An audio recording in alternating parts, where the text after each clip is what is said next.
Hola, ¿cómo están? Yo soy el doctor Marcelo Principiano. Eh, Tengo tres especialidades básicas y se las nombro porque es de lo que voy a hablar en este curso.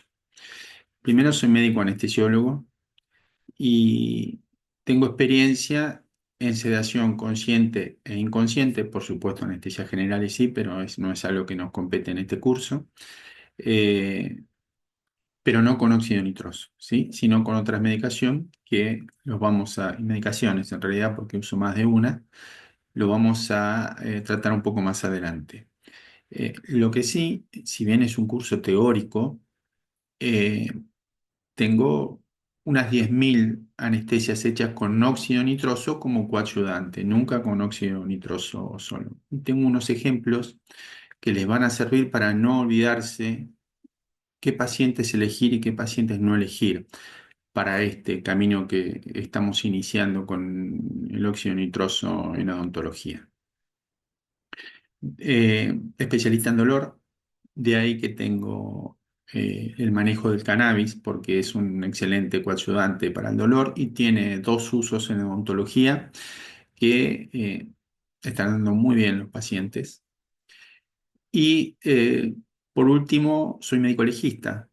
No quiere decir que sea último, es a lo que menos importancia le doy, pero va a ser una parte importante de esta clase, porque esto que está comenzando, que es un furor en la odontología, va a haber que reglamentarlo, ¿sí? Sobre todo en nuestro país. Y de eso les quiero hablar un poco, cómo son las condiciones en el mundo para hacerlo, cuáles son las reglas básicas que nosotros tenemos que respetar acá, hasta que la reglamentación, de alguna manera, vaya tomando forma, no solamente en capital, sino en todo el país. Bueno, me voy a poner los anteojos, pues si no, no veo la presentación. Y voy a tener un puntero láser que les voy a ir indicando las cosas de las que estoy hablando, para que no tengan que estar siempre viendo la imagen y puedan enfocarse en el PowerPoint. Bueno, comenzamos. Como verán, hice esta división que la considero muy importante, que es pacientes sin alteraciones conductuales y pacientes con trastornos de la conducta. Eh, de ahí que surge estos cinco contenidos de la clase. Lo primero que vamos a hablar es el encuadre del paciente. Dicho así, a lo mejor no es muy específico, pero cuando lo empecemos a desarrollar van a ver que tiene una enorme importancia saber ante qué paciente estamos. Fundamentalmente saber qué patología no odontológica tiene ese paciente, si es que tiene patología.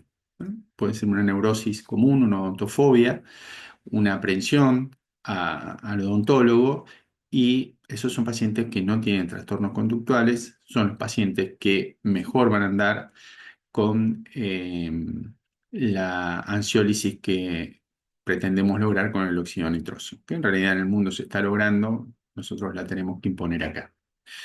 Las estrategias de abordaje de esos pacientes, acá vamos a hablar bastante de pediatría, vamos a hablar de patologías conductuales, porque es muy importante que ustedes, después de escuchar esta clase, cuando tengan el paciente delante suyo en el consultorio, antes de que estén en la mesa de trabajo, ustedes sepan a qué paciente están atendiendo. Después vamos a hablar de los aspectos legales de la sedación, vamos a hablar de las técnicas anestésicas que no van a incluir la técnica con óxido nitroso y oxígeno solo, pero sí, créanme que les va a ser muy importante la experiencia de esas anestesias que tengo hecha con óxido nitroso como coayudante. Y por último, una breve introducción al cannabis medicinal para aquellos que no tienen ningún conocimiento y los usos en odontología. ¿Ok? Bueno, comenzamos con el encuadre del paciente. Acá vamos a tratar de adquirir elementos simples de valoración en el consultorio, ¿sí? Eh, una pequeña introducción al odontólogo y a la odontóloga que sepa algo de afecciones mentales, ¿no? Cuando te dice, mira, te voy a referir un paciente, te voy a derivar un paciente que tiene un síndrome bipolar. Saber cuál es la importancia de esa patología en ese paciente y cuándo lo podemos tratar y cuándo no lo debemos tratar. Y bueno, encuadre del paciente adulto con o sin alteraciones conductuales y el encuadre del paciente pediátrico. Continuamos. Neurosis. Es una forma de conducta no patológica. No se considera que es un trastorno conductual. Eh, Estas son las características de la neurosis. Lo pueden leer, pueden estar estructuradas, pueden estar no estructuradas. Sepan que la odontofobia muchas veces se estructura porque la fobia es un mecanismo de defensa, ¿sí? Como la ansiedad, como la angustia son síntomas. La fobia es un mecanismo de defensa puesto en algún lugar. Es la importancia de la odontofobia. ¿M? Son pacientes que pueden hacer cualquier tipo de alteración orgánica, taquicardia, sudoración, se pueden hasta desmayar y no están fingiendo ni nada. O sea, es una neurosis que se puede estructurar. Eh, bueno, es un paciente que no rompe con la realidad, como una psicosis, de la cual vamos a hablar, de las dos más grandes, ¿no? Que son los pacientes que nos pueden llegar a referir. Y bueno, por supuesto que la sedación consciente es lo mejor para este tipo de pacientes. ¿Ah? Ok. Neurosis, odontofobia, fundamentalmente. Bueno, como le dijimos, es una neurosis estructurada. Sigan acá el puntero láser. Esto comienza en forma angustiosa para el paciente y con el correr del tiempo ir al odontólogo le da ansiedad y pánico. Son los pacientes que cancelan en forma serial y que llegan con la boca bastante maltrecha. Bueno, ya hablamos del mecanismo de defensa, es una represión, y hay que diferenciarlo de la aprehensión. ¿Por qué hay que diferenciarlo de la aprehensión? Porque el recelo o el temor que tiene alguien al dolor o algo que cree que es peligroso para la salud no le va a dar síntomas orgánicos. No va a ser un paciente que se va a taquicardizar ni que se va a desmayar en un consultorio. Es un paciente, la aprehensión, que no tiene un trastorno de fobia, ¿sí? Para los dos va a ser la sedación consciente, pero por supuesto, este paciente es el que mejor va a estar. Estamos hablando de adultos, ¿sí? Este paciente es el que mejor va a andar teóricamente con la sedación con óxido nitroso y oxígeno. La odontofobia es un paciente que, si bien puede llegar a andar bien, puede llegar a tener una buena ansiólisis, es capaz de taquicardizarse, de hacer una sudoración, y es algo que nos puede llegar a preocupar, pero lo tenemos que tener identificado antes de tener en la mesa de trabajo. Esto lo tenemos que identificar antes, en el consultorio, para saber a qué es lo que nos vamos a enfrentar. Niños. Cuando nos refieren a un niños, la gran cantidad, te diría el 98% de los pacientes que son niños y que necesitan de una sedación, o son oligofrenias, que las dos mayores son la encefalopatía crónica no evolutiva, que es mi hospital a lo que más nos dedicamos, y los síndromes de Down. Son las las oligofrenias más importantes, es el 2% de la población del país, así que es mucho.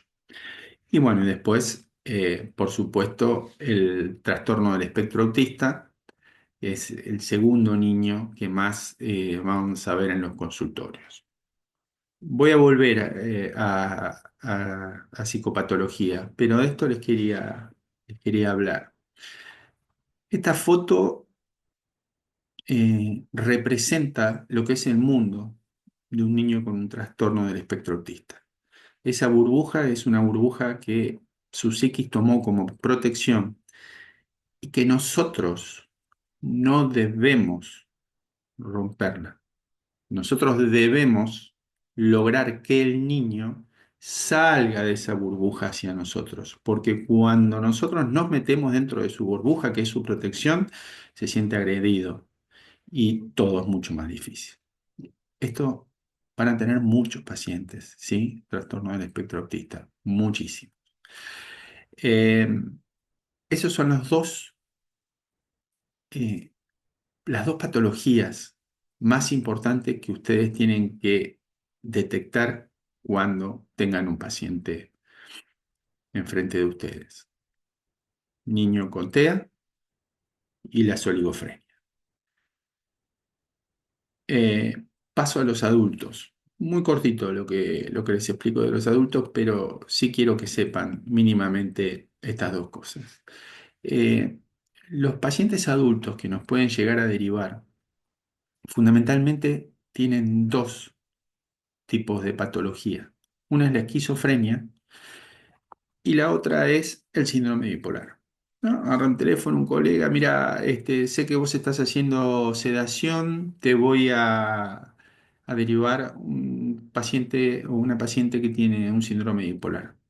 Bueno, mandalo. No tenés ni idea de lo que es el síndrome bipolar. Entonces la idea es que sepan mínimamente que un síndrome bipolar no es una neurosis. ¿Por qué?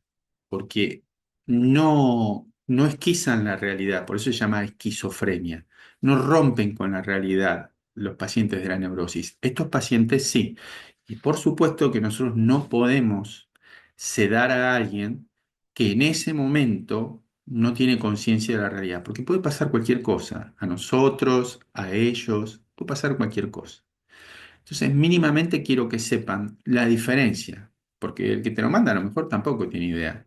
La diferencia entre una esquizofrenia y un síndrome bipolar, que son los dos pacientes con trastornos conductuales adultos que les puede llegar a aparecer en un consultorio. Recuerden que los otros dos es la odontofobia y la aprehensión a la odontología, que son muchos más simples, no son trastornos conductuales y nos podemos manejar mucho más fácil.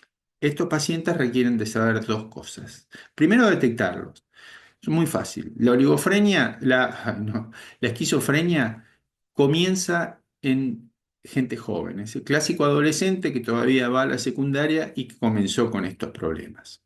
¿Se los puede tratar? Sí, se los puede tratar, pero fundamentalmente no tienen que estar en brote. Esta enfermedad evoluciona por brote. ¿Qué quiere decir?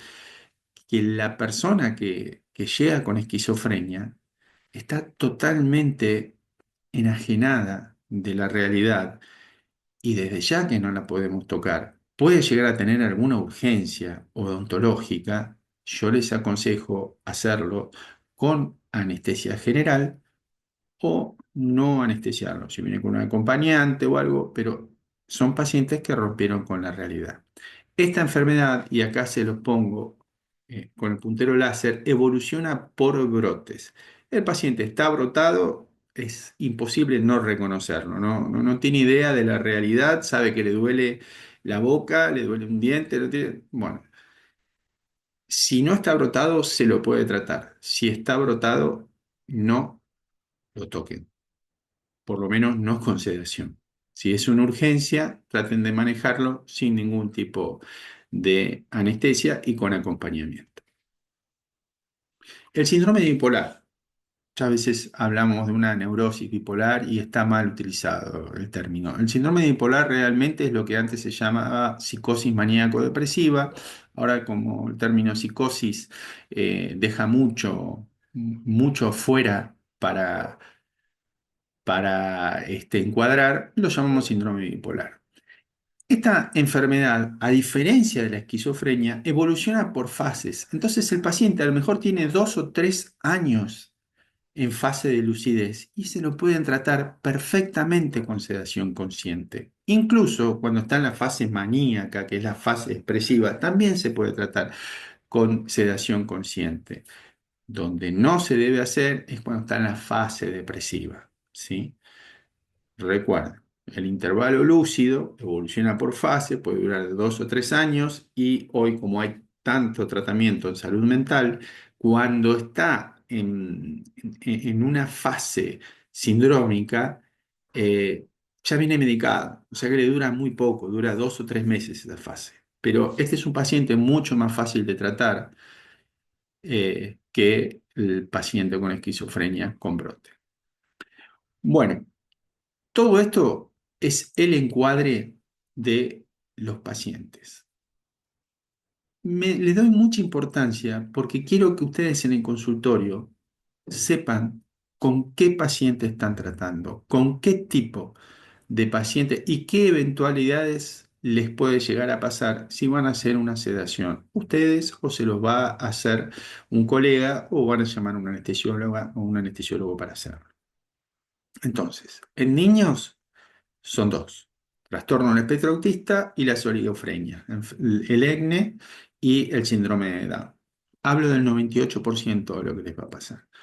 Y de los trastornos conductuales son estos dos: la esquizofrenia y, y el síndrome bipolar. Los trastornos no conductuales, que son mucho más simples, que no tenemos que tener tanto cuidado para la elección de la sedación, son la odontofobia y la aprehensión odontológica. Acá terminamos lo que es el encuadre del paciente. Vuelvo a repetir algo que me siento orgulloso de lo que logramos. Hoy cuando viene un niño con trastorno del espectro autista, no le damos besos, no lo tocamos, no lo abrazamos, nada. Esa burbuja esperamos que él salga a pedir un juguete, que él salga a darte un beso, porque son muy cariñosos en la interacción social. Por supuesto que todo una gama entre un niño con un trastorno de espectro autista, con una conducta, con una interacción social, a eh, enormes introspecciones eh, que han sido descritas a lo largo del tiempo y son niños que no han hablado nunca, ni siquiera han podido construir un lenguaje y ni siquiera están escolarizados. Bueno, ok, hasta acá tenemos la primer parte de de esta clase que es el encuadre del paciente. Ya hablamos de las estrategias de abordaje también, porque al vos entender que no vas a meterte en la burbuja de un niño autista, ya estás entendiendo cómo hay que abordar estos pacientes. También cuando sabes que te han derivado un paciente que tiene un brote psicótico, sabes que no lo vas a tocar. Y cuando te derivan un paciente con un diagnóstico de síndrome bipolar, sabes que te vas a fijar si está en el intervalo lúcido para hacerlo sin ningún inconveniente. Y si tenés alguna duda, a quien le vayas a preguntar, ya lo estás preguntando con un conocimiento previo de la patología. Bueno, encuadre del paciente y estrategias de abordaje ya está. Ahora vamos a aspectos legales. Eh, Predicción del comportamiento es algo que ustedes conocen bien, la escala de Frank está basado en la conducta y la comunicación verbal. Nosotros desde el 2022 que estamos haciendo el curso de sedación, le estamos agregando más cosas a la escala de Frank. Conocimiento de la patología, ya lo hablamos, encuadre del paciente, comunicación. La conducta, ¿tiene trastorno de conducta o no tiene trastorno de conducta? Ya sabemos que si no tiene trastorno de conducta va a ser muy complicado que tengamos algún problema en la sedación. En los trastornos de conducta hay que tratarlos de otra manera. ¿Sí? Y la interacción social, como yo les decía recién, es muy importante cuando vamos a abordar a este tipo de pacientes. Bueno, la escala de Frank, que la conocen bien. Eh, Estrategias de abordaje. Dos cosas que le quiero decir. Todos los días para un paciente son diferentes. He tenido pacientes que con la misma sedación hemos podido hacerle 3, 4 procedimientos en diferentes días y hay un día que se levantó mal y que no hubo santo que lo haga quedar quieto en el sillón. Todos los días son diferentes, esto hay que saberlo. Eh, el tipo de paciente ya lo hablamos, con o sin trastorno conductual es muy importante. La reflexología y otras terapias previas están dando muy buen resultado. Nosotros estamos acostumbrados en el hospital, que es el Instituto de Rehabilitación Psicofísica, a tratar con oligofrenia. Y ahora empezamos, hace poco, a recibir derivación de trastorno del espectro autista, en lo cual veníamos con un 95% de éxito y bajamos rápidamente a un 15% porque no le tenía bien la sedación al niño con trastorno autista. Vuelvo a repetir, sin óxido nitroso, ¿no? Arreglándonos con midazolam, con fentanilo. Eh, Estamos empezando a ver luz al final del túnel, o sea que estamos empezando a que el trastorno de espectro autista también se pueda sedar en el consultorio y ha ayudado mucho la reflexología y otras terapias previas de las que le van a hablar en este curso para llegar a ese éxito. Esperemos que podamos mejorar los porcentajes con el trastorno de espectro autista porque nos está costando mucho hacerlo en consultorio. Bueno.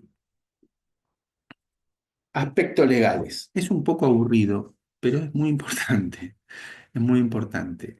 Eh, Esto va a haber que reglamentarlo. Esto recién está empezando en el país. Escucho que hay lugares que ya lo hacen, en el interior, escucho que hay lugares que no lo hacen. En los hospitales acá me dicen, sí, están dando muy bien. Hay que reglamentarlo. Y como toda reglamentación, se va a basar en gente que ya lo haya experimentado. Eh, El Consejo Europeo de Anestesiología, ya saben que en la anestesiología no le gusta el óxido nitroso, ya se los cuento desde ahora, porque para nosotros es un coayudante y ha traído bastante problemas, pero porque lo hemos usado con un montón de drogas y de medicaciones que interactúan con el óxido nitroso. Yo considero que es excelente esta nueva forma que viene de óxido nitroso solo con oxígeno como ansiolítico. Así que bueno, tengo mucha esperanza y mucha fe en que lo podamos implementar. La Sociedad Europea de Anestesiología, la Organización Mundial de Salud, los más importantes referentes de las sedaciones a nivel mundial hacen cuatro aclaraciones fundamentales para poder hacer una ansiólisis.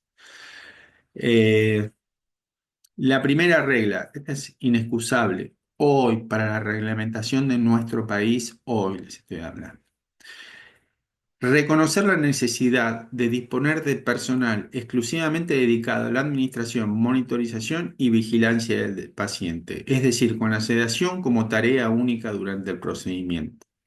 Hoy, eh, yo como perito legal, es imposible que un juez o una jueza entienda que si estamos haciendo un procedimiento, una boca, estamos haciendo una extracción, tengamos la suficiente capacidad para prestarle atención si el paciente se taquicardiza, si el paciente suda, si el paciente eh, comienza a desaturar. Entonces, es inexcusable tener una persona que se dedica, como dice acá el PowerPoint, exclusivamente dedicado a administración, monitorización y vigilancia del paciente. Esa es la primera regla. Segunda regla, necesitamos tener una monitorización mínima del paciente para la sedación, independientemente de las características del procedimiento o del paciente. Nosotros lo único que usamos es el oxímetro. El oxímetro no solamente mide la saturación de oxígeno, sino que mide la frecuencia cardíaca. Y la frecuencia cardíaca es un excelente predictor de qué es lo que puede pasar. Si cambia la frecuencia cardíaca de 70 a 100, sepan que a ese paciente le está pasando algo y tenemos que saber qué es lo que es. Pero sí estar atento. Y en consultorio, esto dicho por la Organización Mundial de la Salud, por la Federación Europea, es muy importante el monitoreo clínico. Es muy importante ¿estás bien? Y que el paciente te conteste. Todo, permanentemente, todo el tiempo, tanto el operador que hace la anestesia como el intervencionista.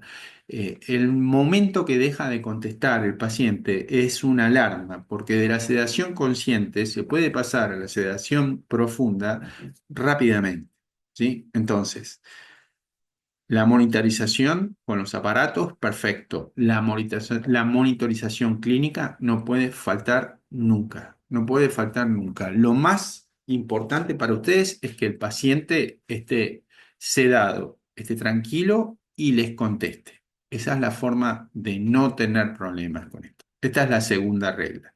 La primera, inexcusable, tener personal único para la sedación.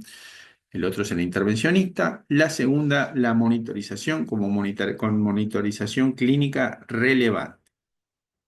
La tercera es de lo que hablábamos. Es un conjunto que va desde la ansiólisis hasta la sedación profunda. Esto con óxido nitroso no debería pasar.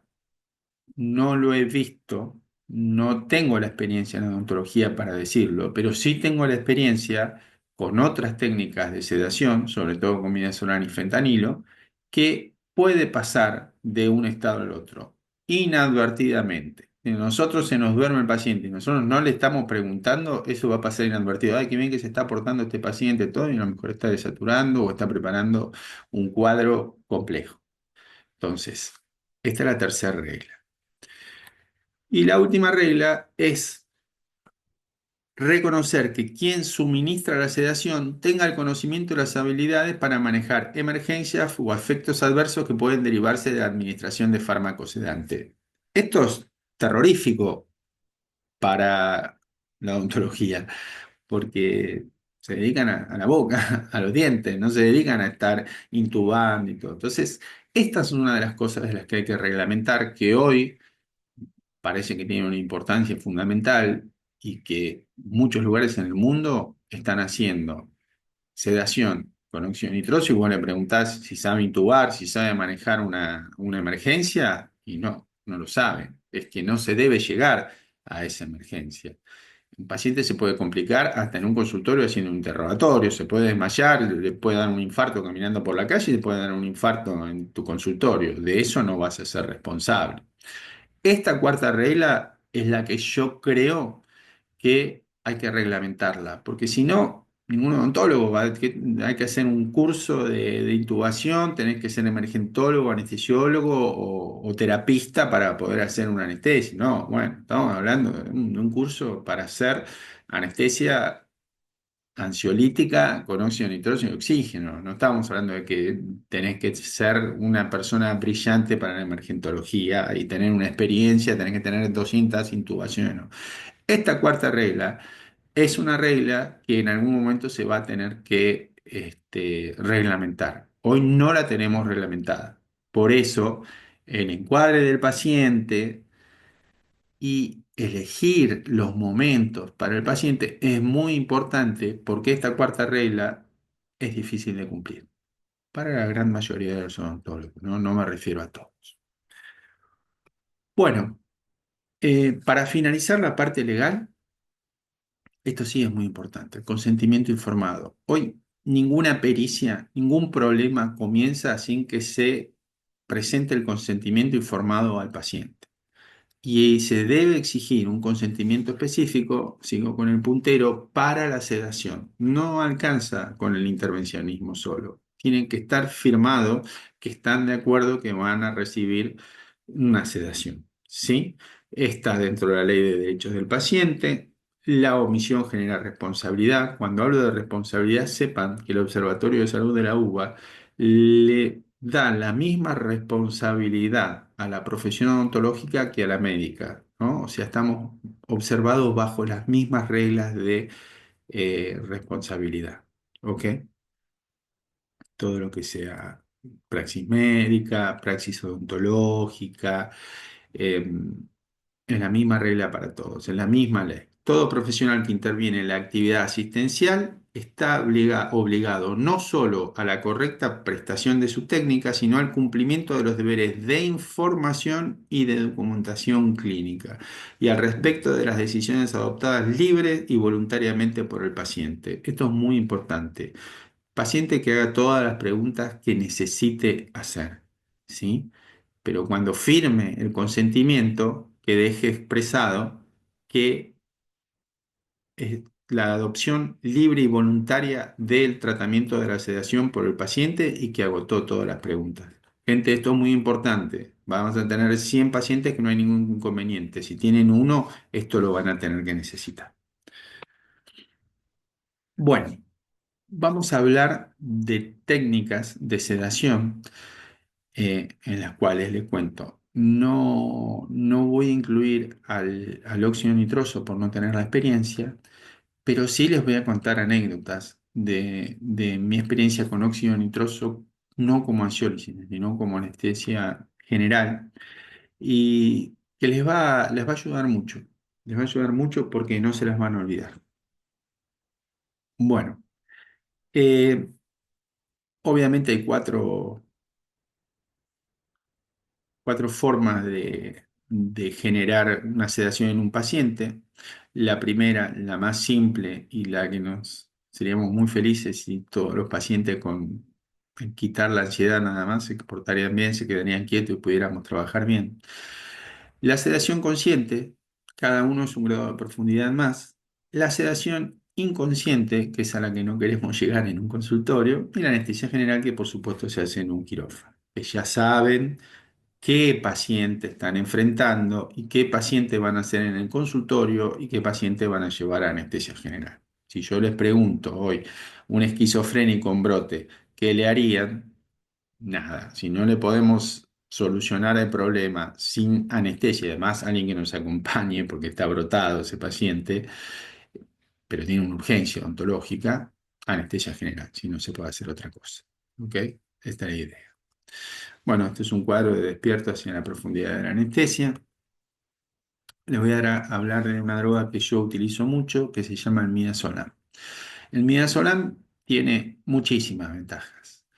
Una que les digo enseguida, si se complica, tiene un reversor que se llama flumacenil, que es este acá abajo, ¿m? Que se lo pueden hacer por cualquier vía, se puede administrar con una mosquito hasta abajo de la boca, en la lengua, que va a funcionar inmediatamente y les va a revertir el cuadro. Tiene una amnesia, ¿sí? Amnesia anterógrada, o sea, se va a acordar poco del tratamiento, que cuando es un tratamiento que tiene un poco de complicación y el paciente no tiene un buen recuerdo, le viene bárbaro, sobre todo para los chicos, porque vuelven al odontólogo sin acordarse lo que pasó antes, así que la amnesia anterógrada del midazolam viene bárbaro. Se absorbe bien por todas las vías, menos la vía inhalatoria. Yo lo uso intranasal. Con fentanilo lo uso intranasal.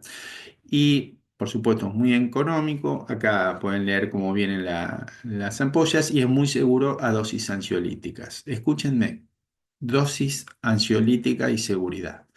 El midazolam tiene una característica que hace fracasar muchísimos de los intentos de sedaciones con midazolam. Cuando se lo damos en forma oral, pasa por el hígado. Es absorbido en la segunda porción del duodeno, va por la vena porta y el hígado lo va a metabolizar. Esa metabolización del hígado nos da una concentración luego en sangre de midazolam que no la podemos saber, que es impredecible, porque ese paso hepático que tiene el midazolam es realmente, te puede dar un 80% o un 20% de concentración. No lo sabemos, es una droga que es impredecible por vía oral. Por supuesto que la vía endovenosa es perfecta y podemos saber correctamente cuál es la dosis sanguínea del midazolam, pero está la vía nasal. La vía nasal es excelente y si ustedes le están haciendo sedación con midazolam y están fracasando, pasen a la vía nasal. ¿Por qué? Porque la absorción de la vía nasal, que es por las sublinguales, evita en un 66% el paso hepático, ¿sí? Solamente un 33% de esa dosis es absorbida del plexo sublingual, va a la porta. Todo el resto ya desagua en la suprahepática, o sea que no pasa por el hígado y tenemos una concentración bastante real de lo que queremos. Esto quiere decir que si un chiquito pesa 20 kilos y ahí dice 0,1 miligramos, kilo de peso, yo le voy a dar 2 miligramos. Si se lo hago nasal, tengo muchísima más chance de que esos 2 miligramos sean reales que si se lo hago oral, que no tenemos ni idea de lo que pasa y es una fuente de fracaso, por lo que me cuentan. Yo nunca lo usé por vía oral, por lo que me cuentan, enorme, y por eso tenemos bastante derivación al hospital de niños que estaban tratando con midazolam oral. El midazolam o es endovenoso, intramuscular, pero oral no tiene sentido. Sigamos, acuérdense que tiene un reversor que es el flumazenil. El fentanilo, que también lo uso mezclado con el midazolam, eh, también tiene un reversor, ¿sí? Que es la naloxona. Es una droga mucho menos segura, pero a una gama kilo es un coayudante del midazolam excelente. Gran parte del 95% de éxito que tenemos con las oligofrenias se debe a la mezcla del midazolam con el fentanilo nasal, ambos nasal. Y aumentando la dosis, estamos empezando a tener mejores resultados con los niños con trastorno del espectro autista. Bueno, em, antes de pasar al cannabis y ya dar por terminada la clase, les quería contar un poquito de esta experiencia que tuve de unas 10.000, más o menos yo tengo 30 años de especialista, calculamos unas 30.000 anestesias, 10.000 de haber hecho con óxido nitroso antes de que sea como mala palabra para los anestesiólogos. Lo he usado de todas formas. La única vez que lo usé solo con oxígeno fue en la maternidad Santa Rosa, que como es un muy buen analgésico, las embarazadas que no llegaban a tener una peridural, porque no todas las embarazadas se le ponía un peridural, hace 20 años un catéter y una aguja de Tui no era tan fácil de conseguir y no había presupuesto para la cantidad de partos que había en Santa Rosa. Por supuesto, la cesárea siempre va con anestesia regional, pero los partos no. Entonces había un tubo de óxido nitroso y a las embarazadas que estaban muy doloridas, que estaban agotadas, que se habían cansado de pujar, les hacíamos para aliviarlas óxido nitroso y oxígeno puro. Es la única vez que yo utilizaba el óxido nitroso solo con oxígeno. Al 70% lo usaba, ¿no? Bastante alto. Está bien que teníamos oxímetro, que los anestesiólogos estábamos muy preparados para cualquier complicación, pero al 70% el óxido nitroso era un excelente analgésico. Nunca lo usé por ansiedad de esa paciente. A veces se descontrolaban, pero no se me ocurría usar el óxido nitroso por el descontrol, sí para el dolor. Bueno, como experiencia les cuento, con las pacientes no había ningún tipo de inconveniente. Como ya habrán visto en esta parte del curso, en alguna otra clase, que se habla de los aspectos farmacocinéticos y farmacológicos del óxido nitroso, que es un gas muy difusible. Es enormemente difusible, 20 veces más que el oxígeno, para que tengan una idea. Pasa todas las membranas que hay en nuestro cuerpo. ¿Qué pasa? También pasaba al bebé. Entonces, nacía el bebé y el neonatólogo enseguida cortaba el cordón umbilical. Y el niño tenía óxido nitroso y salía con un Apgar, que es un test de referencia para que tengamos una idea de con qué vitalidad salía el niño, siempre con un Apgar bajo, porque de los 10 puntos que otorga el Apgar, lo mejor es 10 en 10, siempre salía 7 en 10, y 7 era por el color, porque estaba mal oxigenado, porque 50% o 70% de esa sangre tenía óxido nitroso. ¿Se entiende? Entonces, ¿qué hacíamos? No, esperá, cuando terminaba el óxido nitroso, le poníamos oxígeno a la madre y el neonatólogo tenía al niño en la misma altura que la placenta, que la madre, hasta que se ponía, lloraba por supuesto, hasta que se ponía blanco. Y si le poníamos el oxímetro al niño, iba mejorando y llegaba a un 100%, además estaba gritando, estaba recién respirando, pero hasta que descubrimos eso, nos llevaron no sé, unos meses haciéndolo. Y nada, es tan difusible que inmediatamente la madre, cuando tenía 100% de oxígeno en su sangre, el óxido nitroso ya se iba del niño.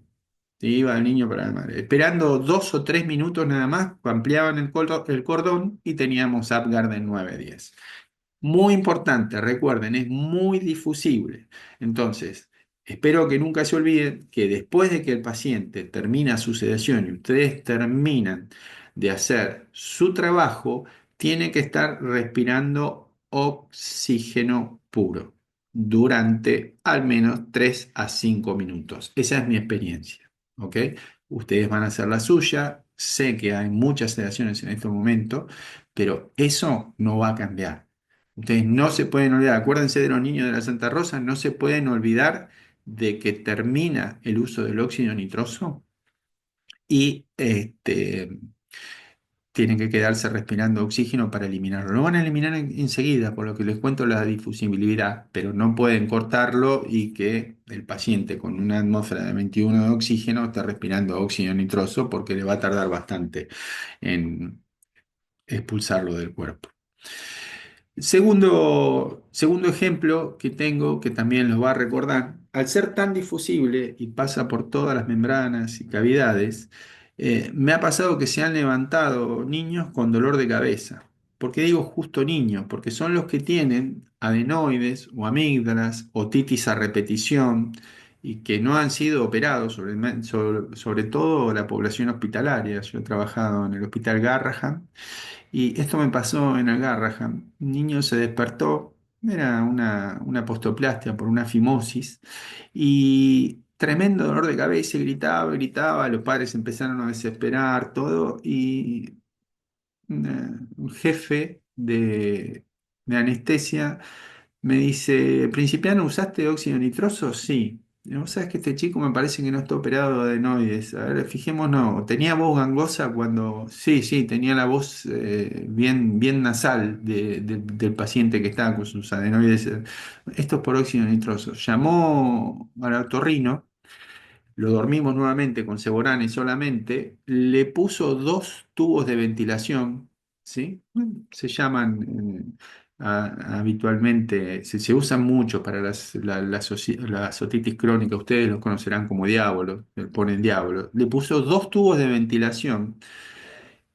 Inmediatamente lo despertamos, no le dolía más nada al chico. O sea, cuando tengan un niño con sinusitis, un niño con voz nasal, un niño con no operado de adenoides, con amígdalas grandes, sepan que esto le puede pasar. Y esto llévenlo a cualquier cavidad del cuerpo donde tengan la posibilidad que el óxido nitroso quede a presión, ahí encerrado, también por la difusibilidad. No quería dejar de contar estos 2 ejemplos porque me parece que están bastante piola para recordar qué paciente sí y qué paciente no.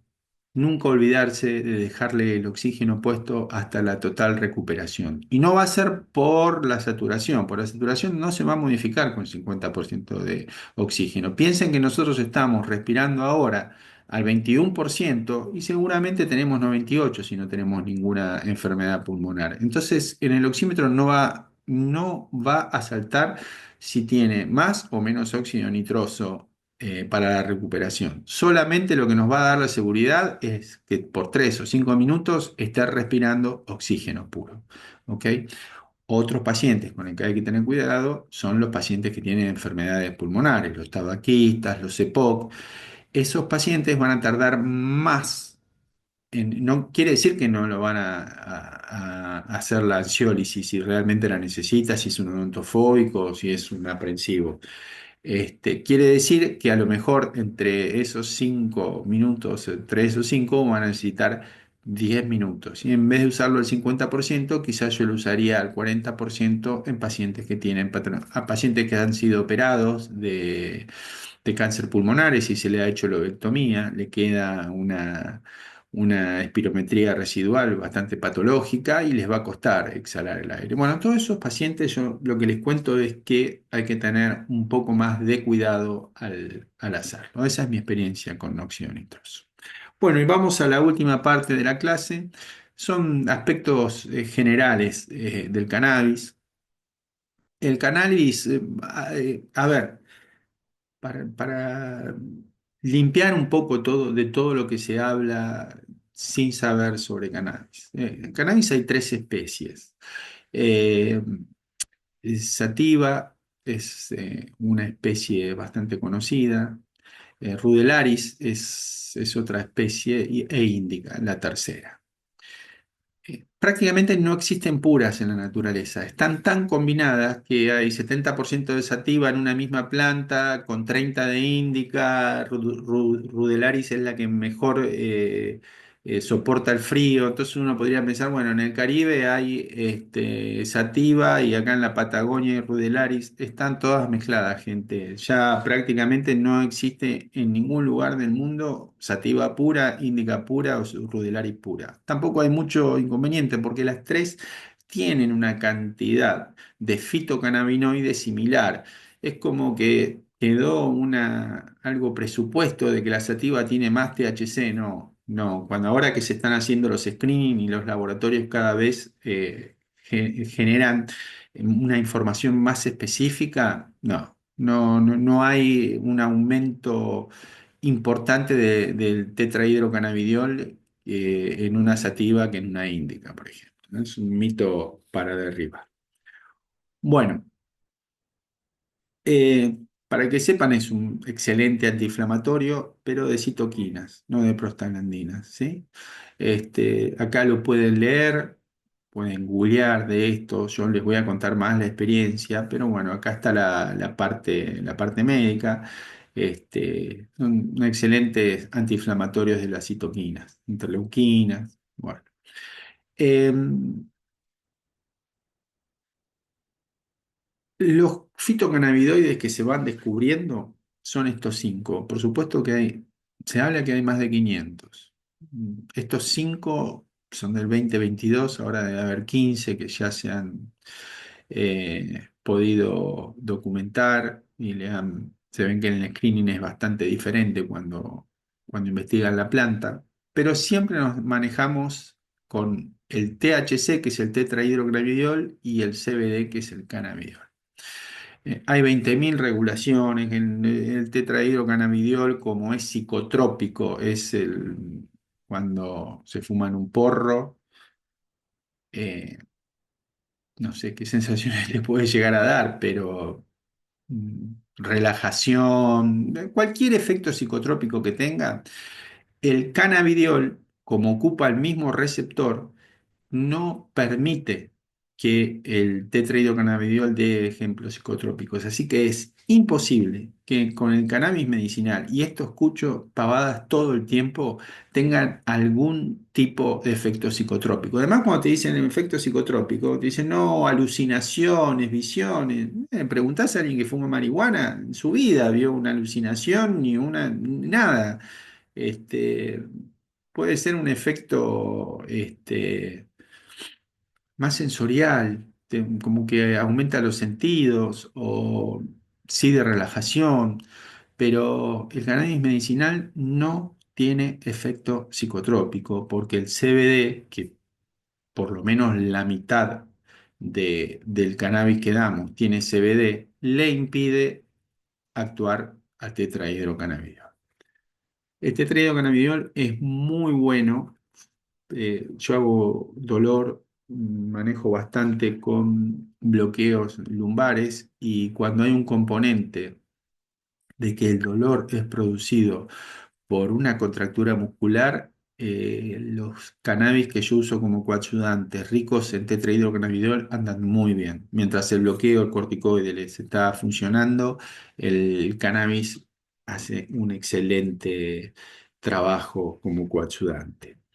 Y hay dos usos en odontología, los que yo conozco, en los cuales el cannabis está dando un excelente resultado. Uno es el bruxismo, ¿m?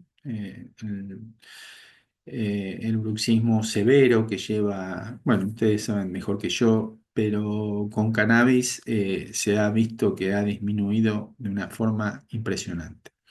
Y segundo, no anda tan bien, pero sí es un muy buen coayudante de la neuralgia del trigémino, que son patologías que ustedes pueden llegar a ver las dos. Cualquiera de estas dos patologías, el cannabis es bueno, anda bien. Para el bruxismo, mejor que hoy el tratamiento de la neuralgia del trigémino es más intervencionista, prácticamente lo estamos quemando con radiofrecuencia.